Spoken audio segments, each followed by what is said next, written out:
Alright, I figured I would do a little bit of a shorter video this time instead of the last one's been kind of long. Also figured I would try and fix the audio video situation. So instead of doing it on the phone with that potato microphone, figured we'd change it up and do something a little bit different this time. Hopefully it's a little bit better. Anyway, this time I'm going to do this, something that most people would probably stick their nose up, but I've seen it a lot of times in the liquor store, so figured that I kind of wanted to try it out. And I figured, even though it's a blend and it's a cheaper blend, 12 years old, let's see what all the fuss is about.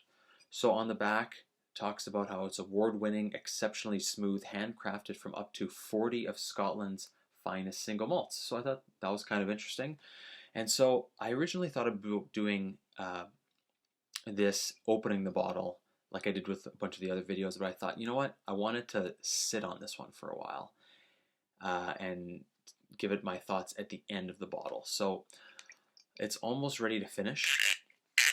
It's also the tightest cork I've ever had in a Scotch bottle. When it was new, it was incredible. Cork's kind of dried out a little bit lately, but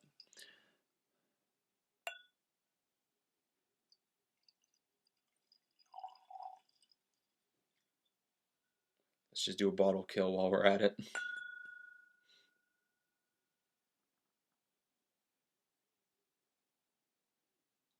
All right. So it smells very nice. Just very mild nasal burn. Let's try it out.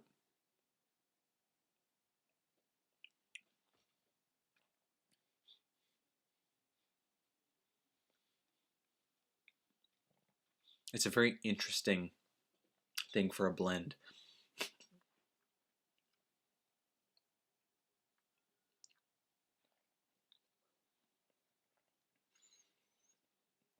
Yeah, it's very interesting. So when I first got this and I first tried it out, I thought it was very good. Like, I was very head over heels for it.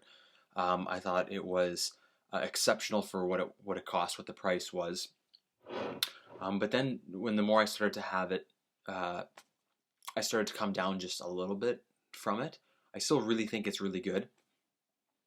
Again, just a little bit of a, like, not too much burn on the nasal there, on the sinuses. And when you taste it, it's kind of got a little bit of that, there's a little bit of smoke there, kind of like it's starting to get into a little bit of a briny smokiness, but nothing like crazy, just a little bit minor. For what it is, for like a cheap price point for a 12-year-old blended Scotch, I think it's pretty much worth it. Like, I would definitely say, like, get this for like your house Scotch, to have to either to give to people, or if you want to make some mixed drinks with it or whatever. It's in a way, it's almost even too good to make mixed drinks with. But since it's such a low price point, I think it goes for around $40 or $50 Canadian at the LC. But yeah, versus like Bushmills is going to be around 30, depending on which type of the lower, like Red Bush, Black Bush, whichever one you choose. So this one is very good. And one thing I thought that was kind of interesting of note is, you can't really see this here, but I'll put a picture of it right now. But it's the Wine Enthusiast magazine rating, and it has Chivas Regal 12, Johnnie Walker Blue, and Johnnie Walker Black. So Johnnie Walker Black rated 90 points, according to Wine Enthusiast.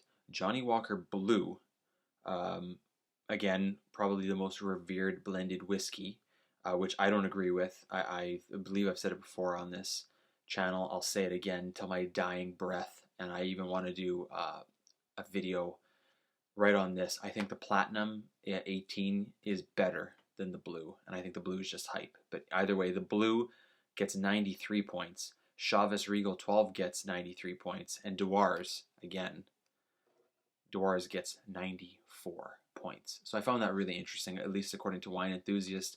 A lot of people might think, what does Wine Enthusiast know talking about a Scotch? Stick to the grapes. Either way, they know something about the grain, and I kind of think they're onto it because I definitely think this is definitely better than Black Label, and probably better than Chavez Regal for sure. As according, if is it better than Blue Label? That's a close call. Again, you're probably mocking me because you're saying, "Oh, you have no respect for Blue Label because you think 18 is better." So originally, this argument is moot. Well, if that's your opinion, then fine. But I would say this is just a little bit different than Blue Label. But the fact is, if it's $200 less than Blue Label and it's that close, then that should tell you everything about Blue Label being overpriced.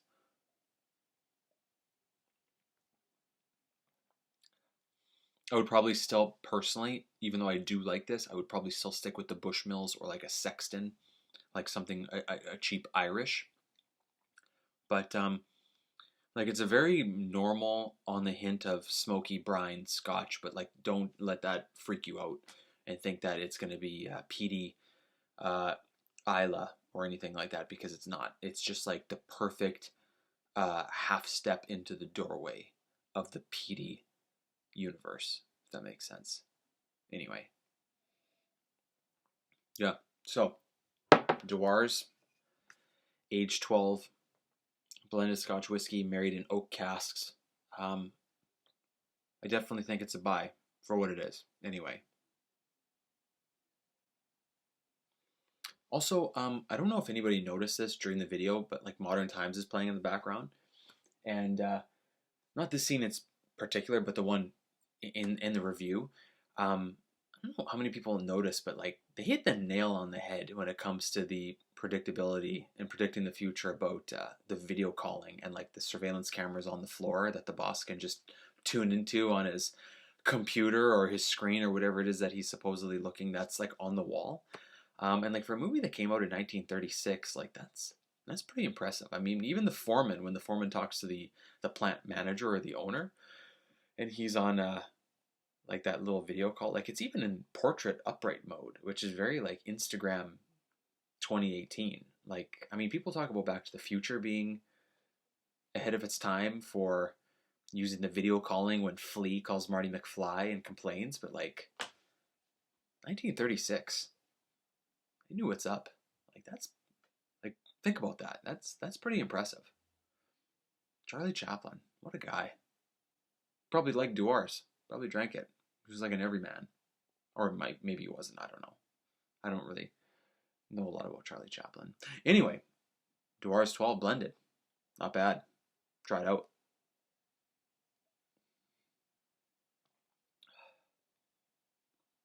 Yeah, it's good. It's a good bottle.